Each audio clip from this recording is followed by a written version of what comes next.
Ya, pemirsa, terima kasih Anda kembali bersama dengan kami di PTV Show, ngobrol sering tapi nggak bikin boring. Pemirsa, kita obrolin tentang relawan COVID-19 yang mana ini adalah keinginan hatinya, panggilan hatinya untuk bisa melakukan aksi nyata di tengah pandemi. Kita tahu bahwa memang adalah anjuran pemerintah untuk kita tetap di rumah aja, tapi ada orang-orang yang sepertinya nggak bisa di rumah aja gitu ya, seperti yang disampaikan Kak Indah, bahwa terbiasa memang ada di lapangan sehingga meskipun masa pandemi tetap cari kegiatan apa yang sekiranya bisa menjadi alasan berada di lapangan, tapi adalah kegiatan yang memang positif dan membantu gitu ya, bukan hanya menjadi beban ya Kak Indah ya, berkeliaran ada di lapangan, keluar rumah seenaknya gitu ya, tanpa ada tugas yang pasti. Nah, kemudian ketika Kak Indah menjadi relawan COVID-19, apakah itu Kak Indah sendiri dari artinya mahasiswa biasanya suka main ajak-ajakan gitu ya. Nah, untuk Kak Indah sendiri seperti apa? Apakah Kak Indah sendiri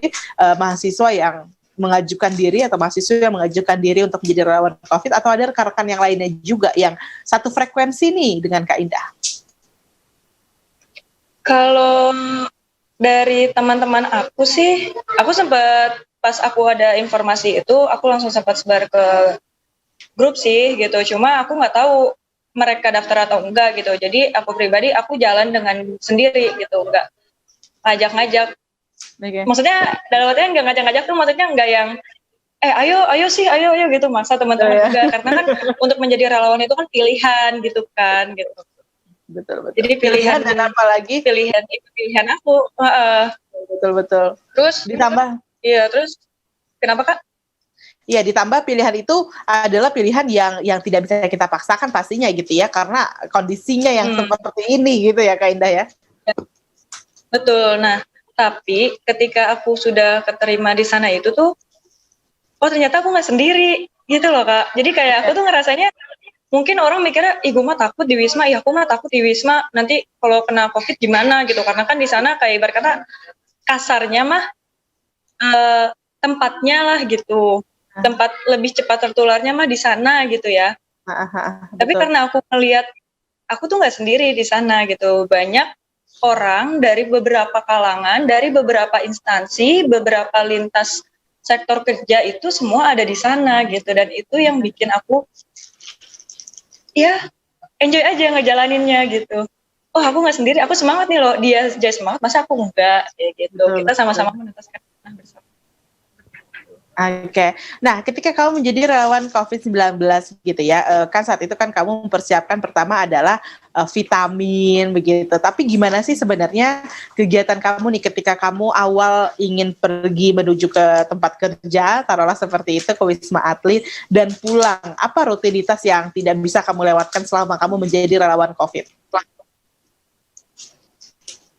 Kalau untuk sebenarnya aku sih nggak pulang pergi gitu ya Kak, maksudnya dari tempat Wisma ke rumah gitu. Jadi semua relawan yang memang terpanggil gitu menjadi relawan di sana kita dikasih apa ya bahasanya, mes gitu, kamar gitu. Karena kan di sana Wisma kan gitu. Jadi untuk tower 2 itu untuk perempuan, di lantai 3 ke atas itu untuk perempuan, terus di tower 3 lantai 3 ke atas untuk laki-laki gitu. Nah, jadi di Wisma itu pembagian zonanya ada 3, zona hijau itu di tower 1, dan itu kebanyakan di sana TNI yang memang dia bertugas di luar Wisma, kayak jaga gerbang gitu, untuk mengantisipasi kalau tidak ada relawan yang keluar masuk sembarangan gitu.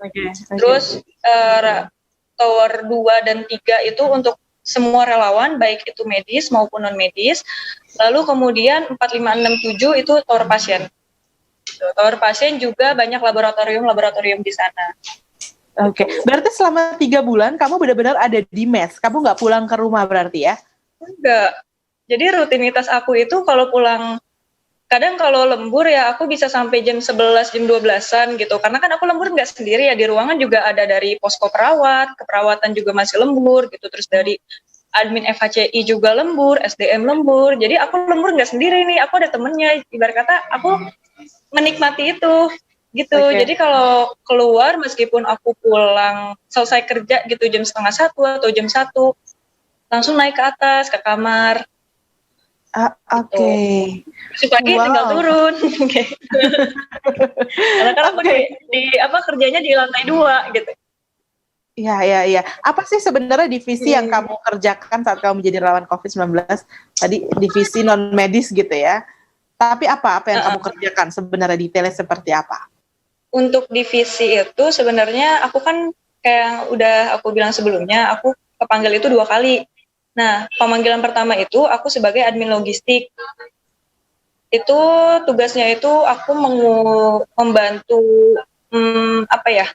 mendata donasi yang masuk gitu dan pendistribusiannya kayak gitu. Jadi kan banyak tuh donasi sampai beribu-ribu, sampai bertruk-truk itu donasi yang datang untuk relawan. Itu jadi di logistik dan aku hanya menginput gitu. Mendata ya sebagaimana tugasnya data entry staf administrasi, data entry gitu. Nah, kalau yang pemanggilan kedua 2 bulan aku di MCU itu tugasnya itu aku melakukan screening gitu, membantu. Jadi MCU ini kan ibarat kata pintu masuknya relawan gitu. Jadi sebelum relawan benar-benar bertugas di sana, dari pihak MCU itu men-screening data dengan melakukan pemeriksaan fisik, terus ronsen, tensi darah, pengambilan darah, dan swab gitu. Dan aku di sana tugasku itu lebih ke, jadi kalau relawan datang itu, aku langsung pemaparan teknis melakukan MCU itu seperti apa, kemudian pembagian form yang nantinya akan diisi oleh para relawan-relawan baru.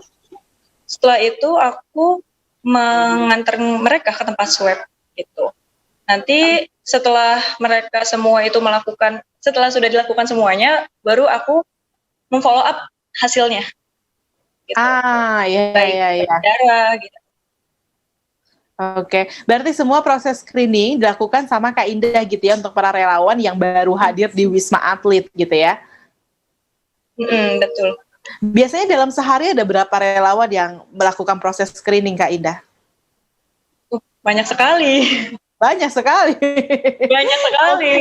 Semuanya untuk bertugas di Wisma Atlet atau bagaimana, Kak Indah? Bertugas di Wisma Atlet gitu, cuma memang ada beberapa yang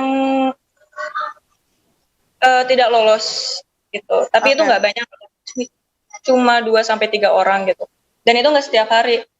Kadang untuk relawan itu kan tergantung kebutuhan tower ya gitu, apalagi waktu itu pernah tuh lagi pembukaan tower 4 dan 5 itu lagi banyak-banyaknya relawan baru datang, itu sehari bisa sampai 90 ke atas.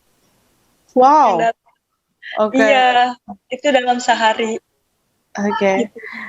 Banyak juga sebenarnya ya kalau kita bisa membuka mata, ternyata pemirsa bukan hanya mereka yang takut akan kondisi pandemi, tapi banyak juga mereka yang ingin berjuang bersama gitu ya, para relawan-relawan ini yang mungkin tidak tercatat secara administrasi gitu ya, tapi wujud mereka nyata hadir di sana untuk membantu bersama-sama memulihkan negeri kita tercinta Indonesia. Dan kita masih akan berbincang lagi bersama dengan Kak Indah. Pemirsa, tetaplah bersama kami di Podcast TV Show.